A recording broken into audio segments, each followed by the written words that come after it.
Nós queremos resolver os nossos problemas sem falar e sem ouvir do jeito certo. Porque há um jeito certo de dizer as coisas. Às vezes nós vamos dizer algo muito pesado, muito difícil, e nós podemos fazer isso sem que isso pareça tão afrontoso ao outro. Vai depender da forma como nós fazemos. Um sorriso nos lábios para poder falar com mais serenidade, o tom de voz, tudo é um aprendizado.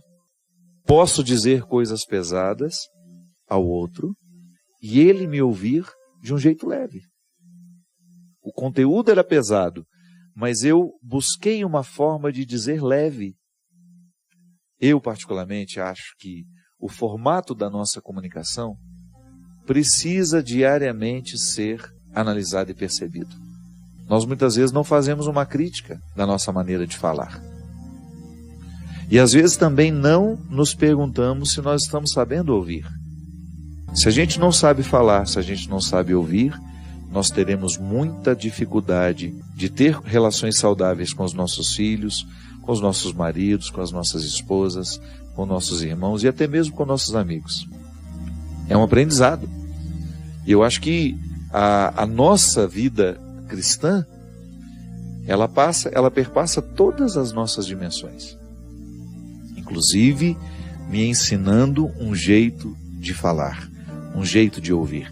Eu, porque sou cristão, devo ter um jeito específico de ouvir o outro. É meu empenho, é meu desafio.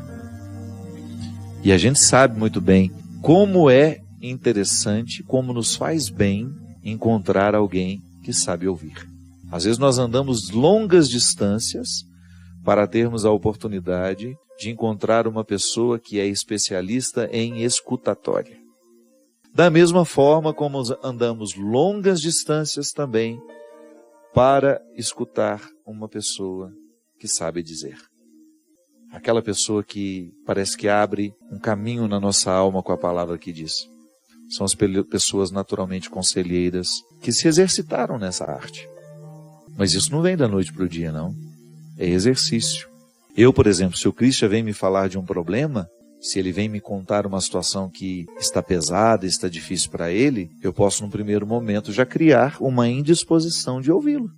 E não vou ouvir, ainda que eu escute tudo que ele me disse. Porque o ouvir é diferente do escutar. É mais profundo. Você escutou o que eu disse? Escutei. Mas você me ouviu? Eu não ouvi. Porque aquilo não repercutiu dentro de mim. É apenas uma informação que eu não processei porque não senti junto com ele. Eu só ouvi quando eu senti o que ele me disse. Porque quando eu sinto, eu de fato me envolvo. Se eu não sinto, não houve envolvimento. Quantas vezes você tenta dizer alguma coisa ao seu marido e você percebe nitidamente que ele não está sentindo com você? Então o problema continuou sendo só seu, muito embora o problema o envolva também. É uma dificuldade no relacionamento que ele tem um nível de responsabilidade. Mas você diz para ele e ele não ouve o que você diz, porque ele não sente com você. A solidão só termina, minha gente, quando nós percebemos que o outro está sentindo com a gente. Quando o outro foi capaz de assimilar as suas palavras e lhe dar um feedback, lhe dar um retorno, geralmente com palavras que começam assim: eu compreendo o que você está dizendo, reconheço que eu também tenho uma parte neste erro, vamos lutar juntos, vou fazer de tudo para ficar atento, para que isso que está errado entre nós possa ser reencaminhado, possa ser consertado. Agora, se o outro não sente comigo o que eu estou dizendo para ele, o problema continua sendo só meu. Aí a sensação de solidão continua me atormentando, continua me dificultando, e o vínculo deixa de ser, ele deixa de existir. Embora continuemos casados, embora continuemos irmãos, continuemos mãe e filho, pai e filho, amigos, o vínculo continua no seu nome, mas não continua na sua prática. Ele não tem repercussões na prática. Toda vez que nós somos confrontados por uma realidade que de fato nos diz respeito, a honestidade que nós precisamos ter é considerar aquilo que está sendo dito para nós. É uma questão de honestidade e uma questão de amor ao outro também.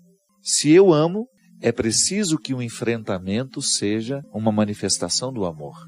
Às vezes nós não acreditamos no amor enquanto enfrentamento, que é justamente dizer a verdade para o outro. Colocar o outro a par de tudo aquilo que você está sentindo sozinha. E este enfrentamento, ele encaminha as soluções. Vamos pedir a Deus hoje a graça de também sermos curados, como este surdo e mudo foi. Eu também preciso ser curado na minha capacidade de ouvir. Às vezes eu escuto muito mal. Eu escuto, mas não estou ouvindo. Eu preciso ter a sensibilidade de sentir com o outro. Pode ser que você também viva o mesmo limite que eu. Você também perceba esse limite em você. Nem sempre você consegue se envolver com aquilo que o outro está lhe dizendo, e por isso você não leva a sério. Muitas transformações deixaram de acontecer na sua vida. Você deixou de contribuir com o funcionamento familiar porque você não faz questão de ouvir o que os outros estão dizendo. Você só escuta, mas não ouve. E às vezes o seu casamento, a sua relação familiar, a sua filiação, a sua maternidade, a sua paternidade, a sua fraternidade, sua amizade, poderá ser muito melhor se você tiver a coragem de deixar cair as escamas do ouvido. E também ser curado na maneira de falar. Pode ser que você esteja machucando muito os outros quando você diz. Pode ser que sua fala esteja muito arrogante, que você esteja muito cheio de razão. Você não ganha muita coisa com isso. Pelo contrário, às vezes você perde a confiança do outro. É muito difícil acreditar numa pessoa arrogante. Quando nós somos arrogantes, nós perdemos a nossa autoridade. Nós perdemos a capacidade de comunicar. Ninguém gosta de ouvir uma pessoa arrogante. Às vezes nós estamos com toda a razão, mas nós somos tão arrogantes quando nós dizemos que nós retiramos toda a autoridade do que a gente está dizendo. Aí parece mentira o que nós falamos. Nas nossas relações de trabalho, a gente não ganha nada com a arrogância. Agora a gente ganha com a palavra conselheira, com a palavra amorosa, com a palavra que demonstra um interesse pelas soluções, pela palavra que demonstra um desejo de encaminhar o melhor para nós. E por que a gente insiste num formato que não ajuda a resolver? Por que insistir num formato, num jeito de ser gente que não contribui em nada nos meios onde nós frequentamos? Vamos deixar cair por terra a arrogância da palavra. Vamos aprender os formatos mais amorosos. Volto a dizer, há uma forma de dizer coisas pesadas, sérias, graves, de um jeito leve, de um jeito amoroso. A gente ganha muita confiança do outro quando nós abrimos mão da nossa arrogância. É a verdadeira liderança. O líder é aquele que é capaz de convencer os outros do bem que ele propõe de forma leve e de forma serena. E é muito bom a gente ser liderado por pessoas assim, que são capazes de propor desafios, mas com leveza. Por isso que nós somos fascinados pela palavra de Jesus, que continua nos motivando coisas muito difíceis, porque não mudamos uma vírgula do que Jesus nos propôs. Continua sendo dura a palavra do Evangelho. Continua sendo muito difícil a proposta que ele nos fez. Mas ele o fez de maneira tão amorosa, de maneira tão carinhosa, tão misericordiosa, que ainda hoje nós continuamos acreditando na possibilidade de que essa proposta só nos faça bem. Como nos disse o Evangelho de hoje. Jesus passou fazendo o bem. Foi só o que ele fez, o bem. Quando ouviu e quando disse. Queiramos a mesma coisa. Façamos do mesmo jeito. Porque nós vamos fazer muito bem àqueles que passarem por nós. Ou porque nós ouvimos certo, ou porque dissemos o que precisava ser dito. A salvação do outro passa, muitas vezes, pela nossa capacidade de ouvir, pela capacidade de dizer.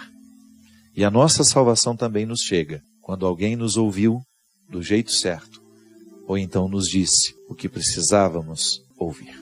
Derrame sobre nós, sobre os nossos corações, a bênção e a proteção do céu, o Deus Todo-Poderoso, Pai, Filho e Espírito Santo. Amém.